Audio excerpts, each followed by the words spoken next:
আরে ভাই, সেই ভাঙা ঘড়িটাই দেখে যাচ্ছিস? সেই স্কুল জীবন থেকে দেখে যাচ্ছি। ফেলে দে না ভাই এই ঘড়িটা।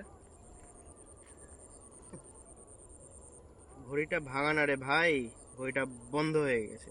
ঠিক সেদিন থেকে, যেদিন থেকে তুই আমার জীবন থেকে চলে গেছিলি, বুঝলি? ছাড় ভাই, এসব কথা বাদ দে। চল একটু চা খেয়ে আসি। জানিস তো ভাই, আমার সেদিনের পর থেকে না পুরো দিনগুলো পুরো একঘেয়েমি হয়ে গেছে। আমি চেয়েছিলাম না তোকে একটিবার হলেও না সরি বলার জন্য, কিন্তু তোকে তো আর পেলাম না। ওই যে তুই কোথায় যে হারিয়ে গেলি, আর খুঁজেই পেলাম না। আর আমার সবকিছু এখানেই শেষ হয়ে গেল। ছাড়, তুই কি বুঝবি এর মর্ম, বাদ দে।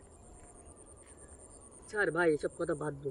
সময়টা চলে গেলেও স্মৃতিটা থেকে যায়। তুই যে নিজের ভুলটা বুঝতে পেরেছিস, আমার কাছে এটাই অনেক। এসব কথা বাদ দে, নিজের সময়টাকে চলতে দে।